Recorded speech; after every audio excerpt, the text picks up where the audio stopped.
리그를 넘어 챔스까지 우승하려면 화끈한 공격력 이상으로 중요한 것이 탄탄한 수비력. 새롭게 합류한 요나탄 타에, 김민재, 우파메카노, 스타니시치, 이토 이로키, 이 정도 센터백은 갖추고 있어야 차질 없는 운영이 가능해 보이는데 도대쇼에 김민재 매각설이 나오는 건지. 그야 후보로 쓰려고 타를 영입하진 않았을 테고 스타니시치와 이토를 제외한 3명 모두 벤치행을 받아들이긴 어렵지 않겠나? 민재가 갖고 있는 장점이야 하루 종일 얘기해도 모자랄 지경이지만 장점만큼이나 단점도 확실한 선수이며 최근 들어 꽤 오랜 시간 부상에 시달리고 있으니 부상이야 언젠간 낫기 마련이고 민재만한 선수가 어디 흔한 선수입니까? 아니 시발 매각을 해도 측면에서 땜빵이 나고 있는 이토를 매각해야지 왜 자꾸 핵심 선수를 매각하려 하는 건지. 정확한 이유는 모르겠지만 현지 언론과 팬들 사이에서 민재에 대한 비판이 끊이지 않고 있다는 거 알지? 민재도 정신적으로 지쳐있기에 이적에 대해 열려있는 상태이며 엎친 데 덮친 격으로 타를 영입했으니 사실상 잔류보단 이적 가능성이 높지 않겠어? A급 센터백에 최소 3명은 있어야 챔스 우승까지 노려볼 수 있는 것이며 근데 밀러 선배께서 왜 아직도 팀에 남아 계신 거죠? 끝끝내 새로운 팀을 구하지 못하면서 은퇴를 한 뒤 코치로 합류하신 겁니까? 그래도 명색이 공간 연주자라 불리는 토마스 밀러인데 아무리 내 나이가 30대 중반을 넘어 후반을 향해 가고 있다지만 새 팀 하나 구하지 못하겠나?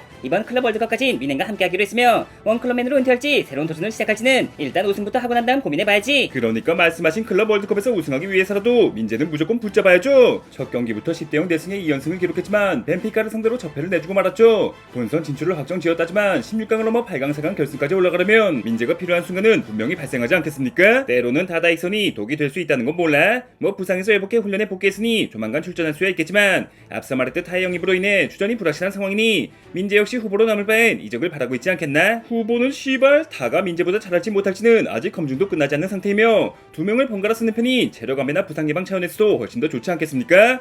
어이 우파메카노 2명 모두와 같이 뛰어본 입장에서 누가 더 뛰어난 파트너라 생각하지? 이 앞선 2경기는 제가 교체로 나머지 한 경기는 타영이 교체로 출전했기에 호흡을 맞춰봤다 하기도 애매한 상황이지만 피지컬은 타영이 조금 더 좋고 스피드는 민재형이 조금 더 빠르고 침착성은 타영이 조금 더 나아 보이지만 리커버리는 민재형이 좀 더 좋아 보이고 우물쭈물하지 말고 둘 중에 한 명만 골라보라고 새끼야. 요나탄 타는 제롬 보아탱, 김민재는 버질 반다이크, 비슷하면서도 살짝 다른 유형의 센터백인데 한 명을 고르는 게 어디 쉬운 일이겠습니까? 이런 의리 없는 자식 같으니라고 그래도 2년 동안 호흡을 맞추며 우승까지 함께한 파트너와 골랑 2경기밖에 안 뛰어본 사실상 아직 남에 가까운 선수를 고르는 게 그렇게 어려워? 심지어 타는 얼마 전까지 레버쿠젠에서 미넨의 우승을 가로막던 선수인데 이런 매정한 새끼를 봤나? 어찌됐든 현 소속은 100% 미넨이며 개인적인 감정은 배제하고 실력만 놓고 봤을 때 현지에서 타가 더 높은 평가를 받고 있는 건 사실이지 않습니까? 무려 FA로 괴물 같은 선수를 데려왔으니 녀석의 주급을 충당하기 위해서라도 저 같은 욕바지가 팔려줘야겠죠. 욕바지라니 그게 무슨 말이야? 아무리 언론이고 팬들이고 할 거 없이 네 가치를 평가절하하고 있다지만 네가 없었으면 분데스 우승도 없었을 거라는 걸 모르는 사람이 있을 것 같아? 제가 케인 선배만큼이나 큰 경기에 약하다는 거 아시죠? 10번의 완벽한 수비를 보여도 한 번의 실책으로 팀 승리를 망치고 있으니 비난이 따라올 수밖에 없는 것이며 잇따른 부상에 더해 정신적으로도 지쳐있는 상태라 이적이 오히려 나을 거란 생각이. 네가 그렇게까지 힘든 상황이라면 나라고 마냥 붙잡을 순 없겠지만 너 설마 돈 때문에 사우디로 가는 건 아니겠지?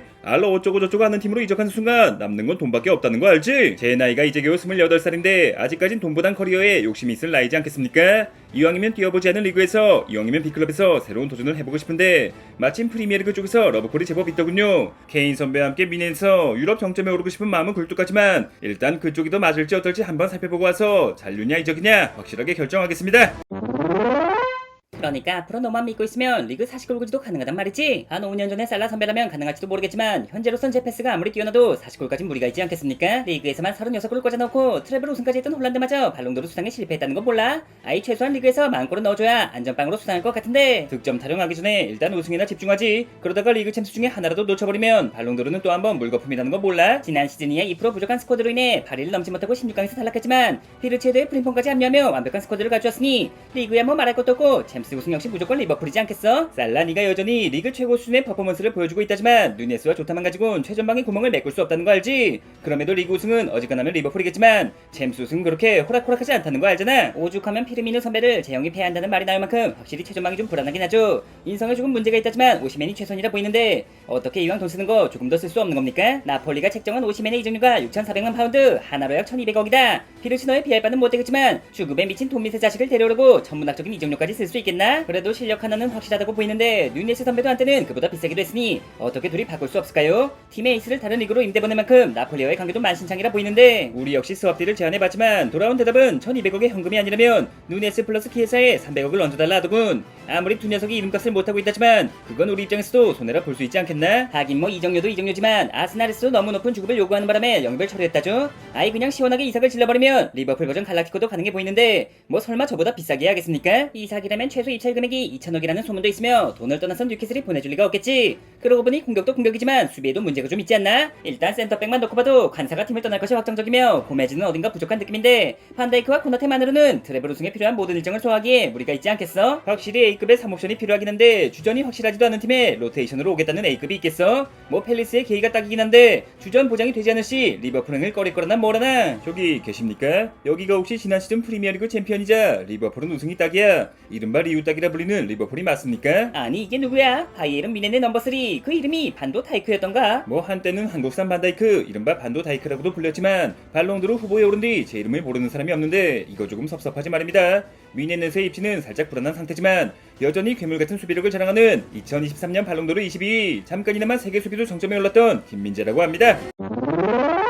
하지만 김민재 너라면 뉴캐슬을 시작으로 첼시와 유벤투스, PSG까지 링크가 있지 않던가? 그쪽도 쟁쟁한 클럽이라지만 여기보단 주전 경쟁이 수월할 거라 보이는데 3옵션이 된다 해도 리버풀 이적을 선호한단 말인가? 꿈의 무대라 불리는 프리미어리그 그 중에서도 가장 우승 가능성이 높은 것이 바로 이건 리버풀이지 않습니까? 설마 아니 파리가 챔스 2연패를 할 것 같진 않고 다음 시즌 챔스 우승 역시 리버풀이 가장 유력할 거라 보이기에 제대로 봤다 반도다이크. 33살의 살라와 반다이크에게 주급 인상까지 해주며 재계약을 한 건 내일보단 오늘을 위해 팀의 전체적인 리빌딩보단 당장의 우승을 위해서라는 거 알지? 나폴리에서의 세리에 우승, 미네누스의 분데스 우승, 하나둘 우승컵을 모으다 보니 다른 트로피에 욕심이 나더군요. 프리미어리그 우승에 가장 근접해 있는 리버풀의 이적이라면 절 유관의 아이콘으로 만들어주지 않겠습니까? 그렇다고 리그 우승만 가지고 만족할 수 있겠어? 우리가 비르츠와 함께할 수 있는 시간은 그리 길지 않으며 지금이야말로 챔스 우승을 넘어 구단 최초 트래블을 달성한 시간. 후보가 될지언정 영광의 멤버가 될 수 있으면 무조건 리버풀에 넘어와야지. 혹시 또 모르죠. 리버풀은 베스트 11을 고집하지 않고 로테이션을 적극 활용한다고 들었는데 기회를 놓치지 않고 최고의 활약을 선보인다면 제가 주전이 될 수도 있지 않겠습니까? 하긴 뭐 네가 나폴리 시절의 모습을 보여준다면 코나테를 밀어낼 수도 있겠지. 마침 코나테가 재계약을 미루고 있기도 하니